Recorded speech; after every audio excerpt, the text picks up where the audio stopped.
barabara katika jimbo la Kigoma mjini, lakini mpaka leo hakuna kinachoendelea, na mkandarasi alikuwepo, upembuzi yakinifu ushafanywa na kila kitu. Juzi nilienda kwa Shemdoe kwake, nyumbani kwake, sikumkuta. Nilienda kwake sikumkuta. Nikaenda nikaniuliza hata shemeji yangu naye sikumkuta. Nikakuta watoto wake maana niliona sura zinafanana na Shemdoe mtupu, nikajua ni watoto wake.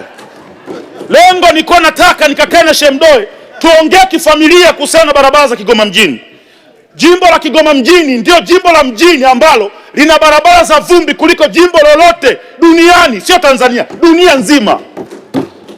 Nataka nikuhakikishie, ukienda kata ya Mwanga Kaskazini kuna barabara inaitwa barabara ya Serengeti ambayo inaunganisha kata ya Mwanga Kaskazini na kata ya Gungu. Hiyo barabara ina makorongo ambayo ukifika Mheshimiwa Waziri Mkuu utasema inna lillahi wa inna ilaihi rajiun.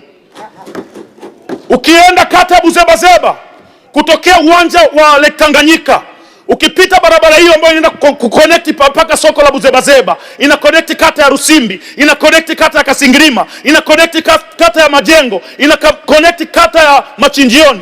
Barabara zote hizo ni vumbi tupu.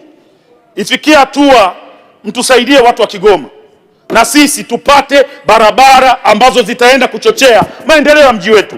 Leo hii tunaenda pale na Mheshimiwa Waziri Mkuu, nadhani kesho kutwa, kwenda kukutana na wafanyabiashara kutoka Kongo, Burundi na sehemu zingine tofauti tofauti. Wanaenda kuona aibu iliyopo pale Kigoma mjini. Wanaenda kushuhudia barabara za vumbi zilizotaradadi pale ndani. Na hawa watu wakishaona hizo fursa, baadaye wataanza kuzinunua nyumba za wapiga kura wangu kwa bei ndogo, kwa sababu nyumba iko kwenye korongo, utamuuzia nani bei kubwa? Watazinunua bei ndogo. Barabara tukija kujenga barabara, wananchi wetu watakuwa walipoteza opportunity. Huu ni muda, wameniamini kibarabara, mtoto wao. Nimekuja kuwaombea barabara kwa ajili ya jimbo la Kigoma mjini, katika bunge hili la Jamhuri ya Muungano wa Tanzania. Tusaidieni barabara, tupeni barabara. Na kama tukifanya maamuzi ya pamoja, wabunge wote, nawaambieni ukweli, mama alivyokuja kuhutubia hapa, Dr. Samia Suluhu Hassan rais wetu, alivyokuja kuhutubia hapa bunge, alivyotaja tu barabara, bunge zima likapiga makofi, akajua hapa kuna tatizo, na ndio maana ameongeza hela kwenye upande wa barabara. Lakini bado, Mheshimiwa Mwenyekiti, tunaomba sana tusaidie watu wa Kigoma tuweze kupata barabara. Hiyo ni tabu kubwa. Shida ya pili, mafuriko. Jimbo la Kigoma mjini limekumbwa na mafuriko. Yapo mafuriko ambayo yanatengenezwa na Mwenyezi Mungu. Mwenyezi Mungu analeta mvua nyingi, mafuriko yanatokea. Hiyo hatuwezi kumlaumu mtaalamu yoyote. Lakini yapo mafuriko ambayo yanasababishwa na uzembe wetu sisi ambao ni viongozi tuliopewa nafasi ya kuongoza wale wananchi. Kwa mfano, sehemu ambapo maji yangepata mtaro yangeenda ziwani moja kwa moja, haujajenga mtaro. Tafsiri yake maji yanachagua sehemu ya kupita, aidha achague sebuleni au chumbani, kisha apitilize endelea shughuli zake. Kwa kuna makosa mengine, hata mimi kwenda kuwapa watu pole naona aibu. Huwezi kwenda kuwapa watu pole sehemu ambapo ungejenga mtaro mkubwa, maji yasingeleta mafuriko kwenye nyumba za watu.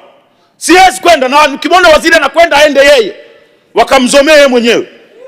Mimi siwezi kwenda. Mimi ninachotaka kwenda niende na Shemdoe, twende tukazindue mitaro, tukazindue barabara. Hapo tutashirikiana kwa pamoja.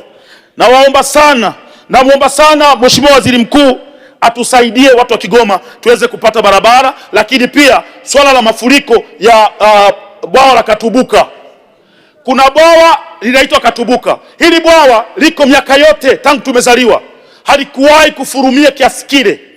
Lakini wataalamu wetu walitengeneza mitaro, wakaelekeza maji yote ya mji kwenye hilo bwawa. Sasa hivi limebadilika, limekuwa ni bwawa ambalo linaleta mafuriko kwenye mji wetu wa Kigoma. Sasa kuna mtu alikuja kutudanganya, sijui alisema ni uongo au ni ukweli, akasema Dr. Samia Suluhu Hassan ameelekeza bilioni 4 kwa ajili ya kwenda kutengeneza mtaro wa kuyatoa maji pale Katubuka. Na tukamwona mkandarasi anaanza kazi, na mimi nikaenda kuitisha mkutano, nikasema mnaoiona kazi ya mama. Baada ya mwezi mmoja na nusu mkandarasi ametoa vifaa vyote, anasema hana hela. Nikamuuliza shida ni nini, akaniambia pesa nilizokuwa nazitumia kujenga hapa ni pesa ambazo nilipewa kwa ajili ya barabara ya kutoka Katonga kwenda Ujiji. Sasa barabara ile inatakiwa kuisha, na hapa siwezi kuendelea kwa sababu hela za huu mtaro sijapewa. Mzee wangu Shemdoe, nisaidie. Na mimi ni mmoja kati ya mashabiki wako, na kukubali, unatusikiliza, tunakuheshimu, unatuheshimu, na hata 2030 ukichukua fomu yoyote tuko nyuma yako mzee wangu. Asante. La mwisho mheshimiwa, naomba la mwisho. Malizia kwa kuunga hoja, malizia. Yes, namalizia. Swala la mwisho mheshimiwa mwenyekiti ni swala la fidia. Wananchi wa kata ya Majengo na pamoja na Machinjioni walikubali kupisha upanuzi wa airport pale Kigoma mjini, na wakazuiliwa baada ya kufanyiwa evaluation, wakazuiliwa wasijenge tena kwenye nyumba zao kwa sababu wanasubiria kulipwa. Sasa tunakwenda mwaka wa pili, tofali liking'oka mtu anashindwa kurudishia kwa sababu anaamini kwamba hilo tofali itaongeza gharama ambayo hatolipwa. Ni muda umefika sasa, twende tukawalipe wale wananchi fidia pale Kigoma mjini ili maisha mengine yaweze kuendelea. Kwa kusema hayo machache, namalizia na hili la wavuvi. Mzee wangu, naomba mwenyekiti wangu nisaidie, wabunge wenyewe simuone kama kidogo mambo ni mazuri. Malizia. Yes, swala la wavuvi naomba umalizie kwa kuunga mkono hoja. Nadhani nimekuongezea muda wa kutosha. Haya, sawa. Kwenye swala la wavuvi naunga sana mkono hoja baada ya kuona ziwa Tanganyika ni moja. Mheshimiwa Chipando. Asante sana, naunga mkono hoja. Asante sana. Asante sana, kushukuru.